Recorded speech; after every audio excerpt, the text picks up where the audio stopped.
We're here to bring a new type of news show. New insights, new styles, and new topics every day. We are News Generation. Bringing news just for you. It's Monday, November 10th here in Seoul. I'm Isujin, and this is News Generation. Joining us today is Brooke. Hello, happy Monday. Happy Monday. And also Julie's with us. Good morning and happy Monday. Good morning. And both are here to speak on behalf of people in their 20s and 30s. So it's Monday and the start of another work week with new deadlines and back-to-back meetings. It's easy to get caught up in our daily routines and forget to think about the bigger picture. But today, let's pause for a moment and tackle one of those bigger, deeper life questions that we sometimes do want to avoid. Not to call both of you guys out, but both of you guys are currently unmarried. Yes. So I'm curious. So how much does the idea of getting older play into your life decisions? For instance, do you think having a family is something necessary to prepare for as you get older, Brooke? Well, don't worry about making that comment because I am about to get that comment from my family. I'm going to go back to the U.S. for Thanksgiving, and I already know I'm going to get many questions about whether I'm dating or not, when am I going to get married, when am I going to have children, because of course my family really just wants me to experience that next step in life. And honestly, I want to experience it too. I would like to get married and have children, but it's a very personal choice, and I don't want to settle. I want to make sure that all of the circumstances are right, and I also want to make sure that my future children have a happy, loving, stable home before that happens. So until then, until I can provide that, whether it's by myself as a single mother or with a partner, I just want to wait and make the decision for myself. And I think that everyone, that the preparation that you need to have a family is just to make sure that you yourself feel secure and ready in that decision. I think it's funny, no matter which country you live in, no matter which culture you're from, those questions of when are you getting married, same questions we get too. They say that during Chuseok too, Exactly. that everyone's going to ask those questions.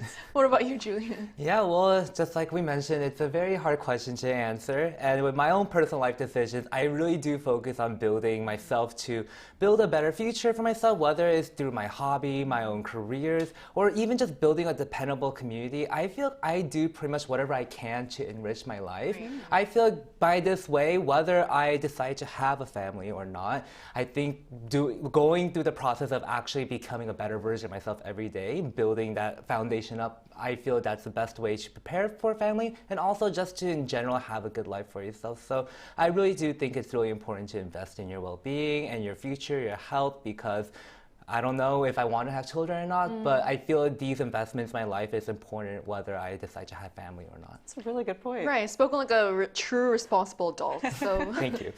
So not only are people's ideas of what a family looks like changing, but the very question of whether you even need a family at all is now up for debate. And for those who choose to remain single, to others forming families in unconventional ways, the definition of family is evolving faster than ever. So for a closer look at what we'll be discussing today, let's take a look at the screen.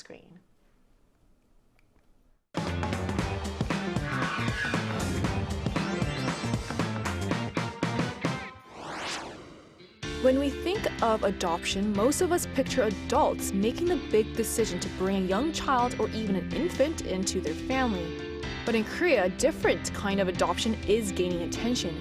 It's called adult adoption, where grown individuals are legally brought into new families.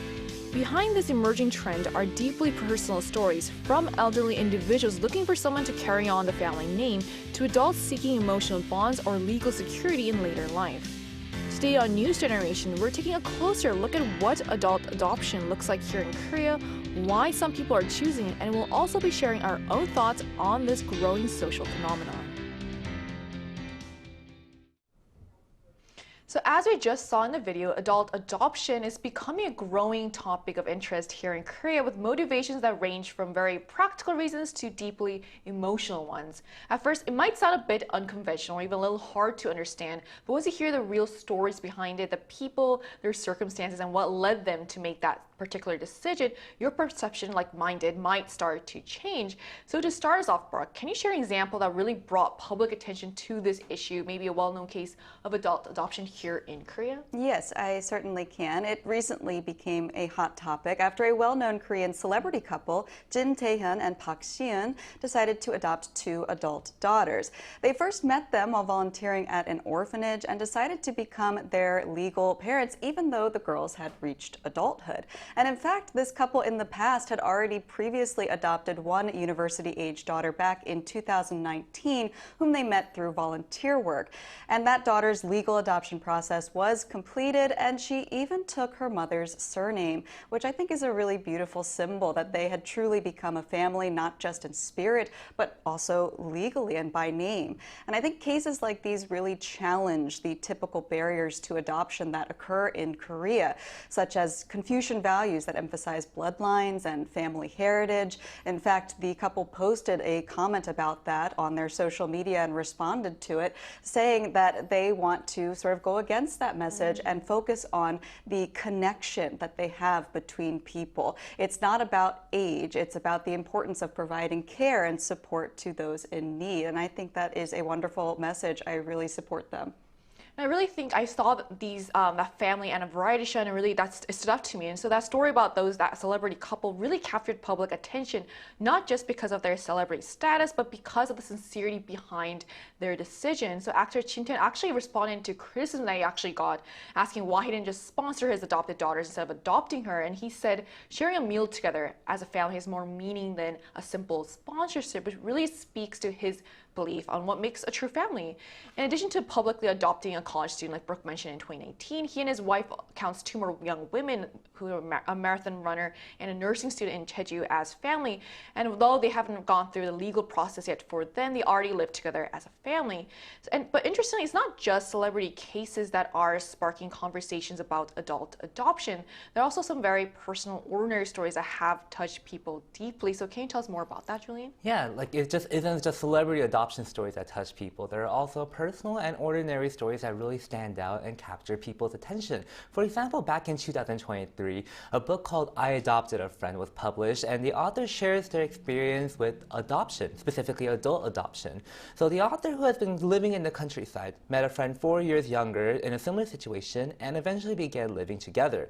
And to become their legal guardian, the author adopted this friend as an adult. Now, the trend is clearly getting people to question what it really means to be family and how families can also come in different shapes as well.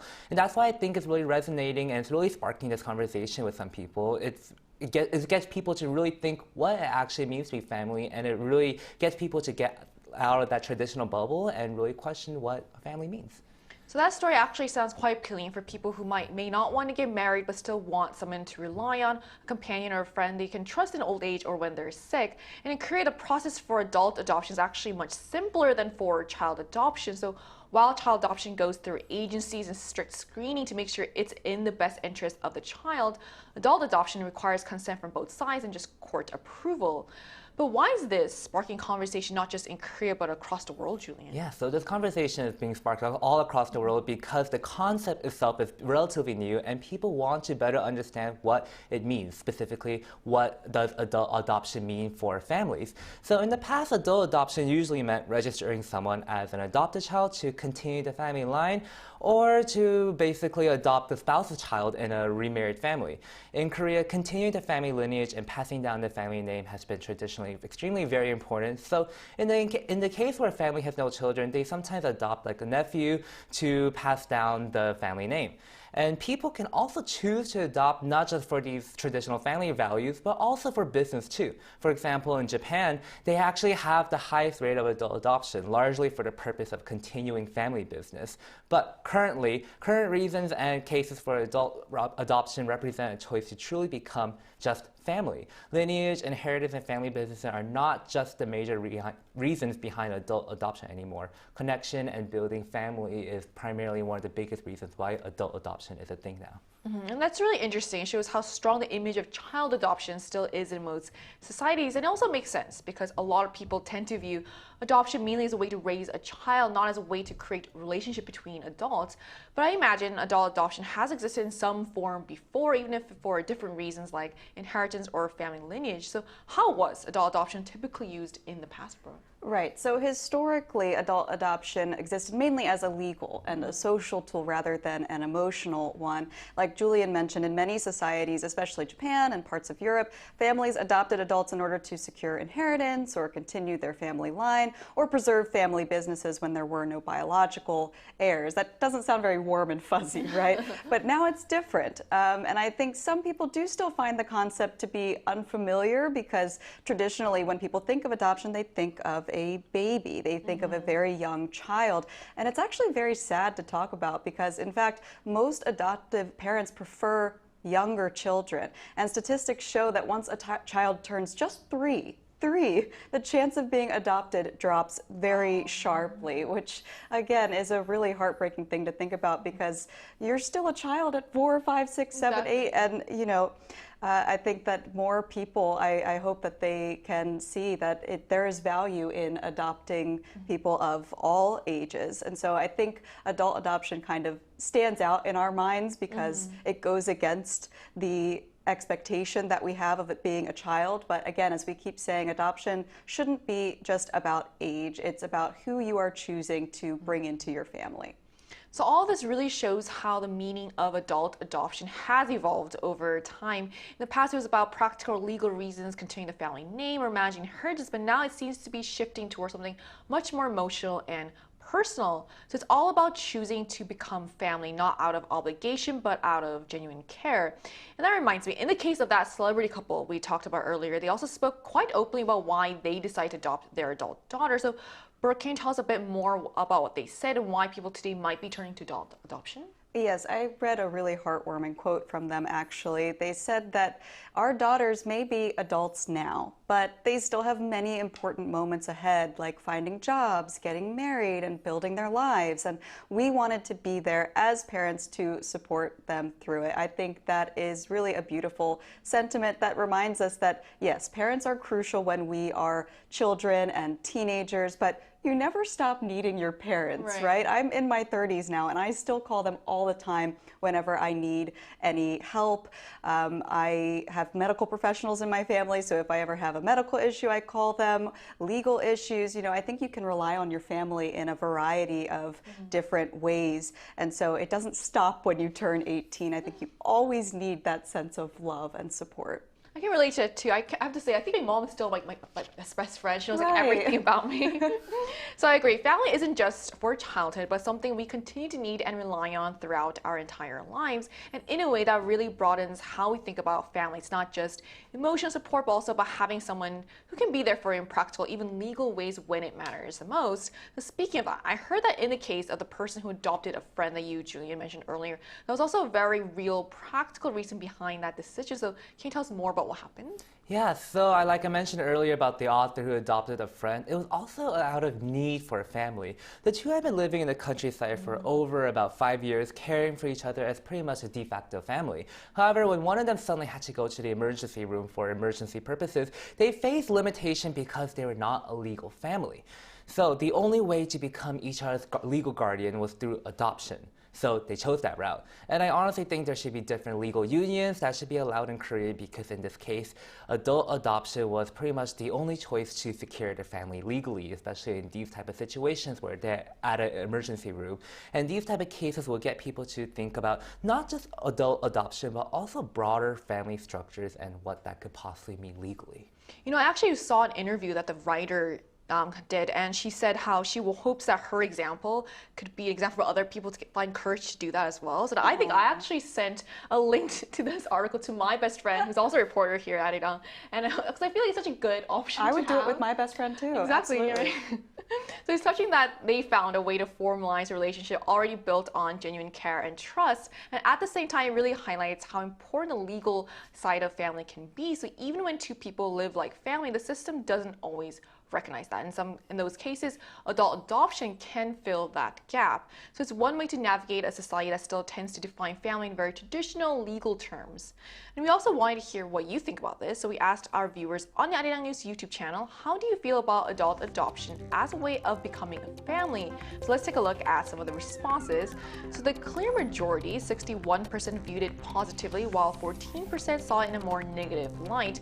Meanwhile, 25% said they weren't quite sure.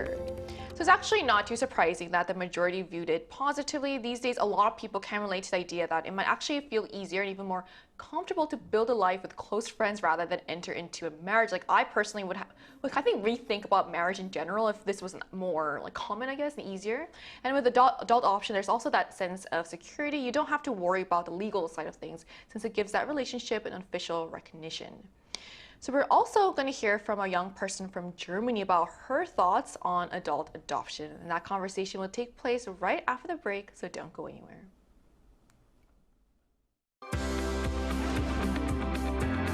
NewsGen wants to hear from you.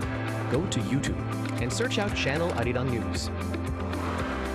Click Posts and cast your vote in the poll. Make a new type of news with us. Joining us today is Anna, originally from Germany, where adult adoption also exists, and now she's living here in Korea. So, hi Anna, thank you so much for connecting with us today. Hello, everybody. Nice to meet you. So, how common is adult adoption in Germany? How is it generally viewed by society? Well, in Germany, it is legal, but still not very common. I think there are quite a few of cases where people adopt their nieces or nephews when they actually have raised them. So I think adoptions within the family are quite normal if it reflects a parent-child relationship. But in general, I think a lot of people get suspicious when it looks like a way to arrange inheritance or corporate succession. So I I think it see. depends on whether it's within the family or not. Right, that makes sense. And thank you for joining us today. My next question for you is, what are some of the main reasons people choose adult adoption in Germany? And can you share a few of those cases? I think, I guess the main reason is actually to legalize the family bond, especially when they actually have raised the children, but also for succession. Actually, there's a quite famous case when I was younger. It was all around the media. So in Germany, we don't have a legal, like a royal family anymore, but there's still former noble families, which also carry the title of a prince or a princess. And there was the case of a princess who adopted a son who was back then 38 years old. And he actually became the Prince of Anhalt. Anhalt is the name of a federal state in Germany. And he then started adopting young men in their 20s and 30s, which were all then carrying the title of a prince.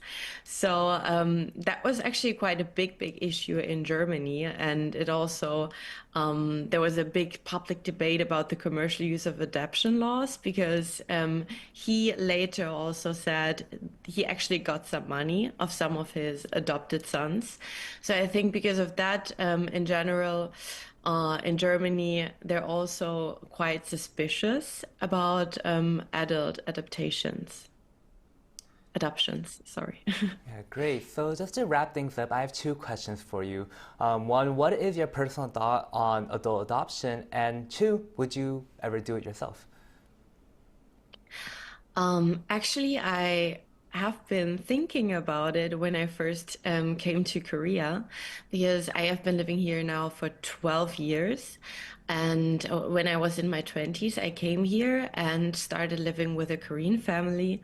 So I also have a Korean surname, which I use as a stage name. And I call my Korean parents Appa, 엄마, so dad and mom. And we have been living together for more than 10 years.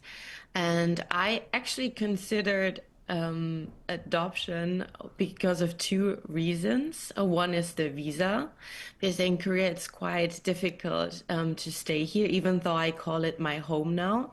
I think because of legal issues, it's always very difficult to get a visa.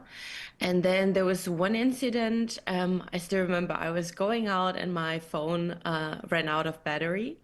And my Korean dad was super, super anxious and he was so worried. And that day he said he was so worried because even though he calls the police and says something happened to my daughter, because they really like think of me as a daughter, he cannot do anything because I'm not his legal daughter.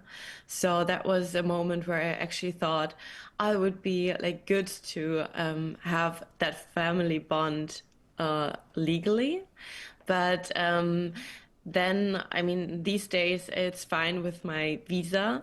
And I think it was a big, big step also to my German parents to actually say, okay, I get adopted, even though I have a very happy family in Germany. I think that was the reason I then didn't decide to do it. But I actually know a lot of friends who struggle with visa and found a family here in Korea who are also thinking about being adopted. All right, thank you so much for sharing your personal stories on this. I think it really broadens people's perspectives on like how different circumstances can impact people's decisions about this. Thank you. Thank you. So we just talked to a young person from Germany about how adult adoption is viewed there and how it compares to what we're seeing here in Korea.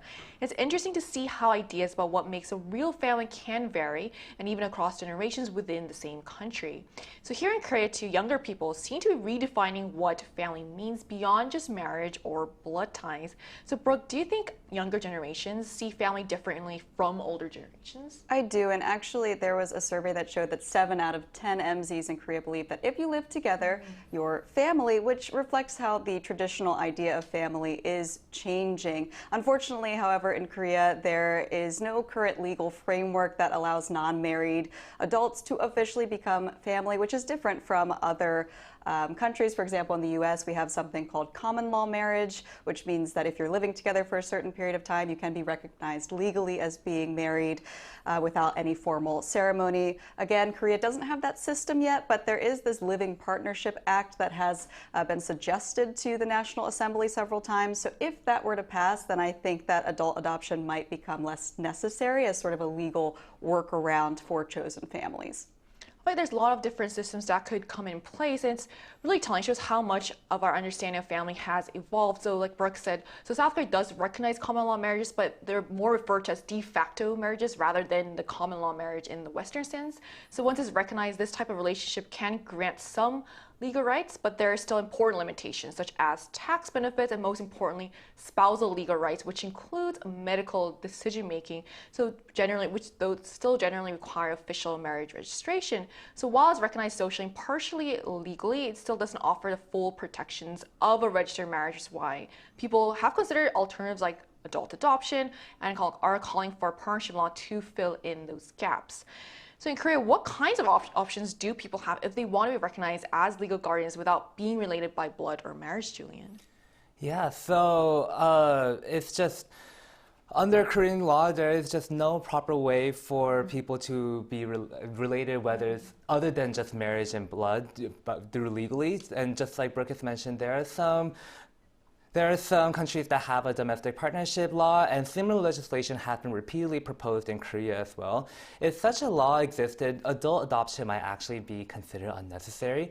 And there are couples out there who don't want to get married, who don't, or maybe not be ready to get married immediately. So I think some kind of partnership law could be really beneficial. These limitations are not very good, especially if people who want to consider how they want to build their family. So I believe that everyone deserves to have some kind of legal protection and be able to have the freedom to choose how to build their family. I agree. So in the end, adult adoption shows that family can take many different forms, whether it's through blood, law, or simply mutual care. What people are really looking for is connection and belonging. For many who don't want to be married but still want stability or someone to rely on later in life, having options like these can be incredibly freeing. A reminder that security and love don't have to fit one model. And as our society changes, maybe it's time our systems catch up with the many ways people choose to define family today. And that brings us to the end of today's episode of News Generation. But News Gen will be back tomorrow at 10:30 in Korea time with more stories and discussions. Big thanks to Brooke. Thanks for having me. And also Julian. Thank you for having me today. And to our viewers, thank you so much for joining us. We hope you have the best day. We are News Generation.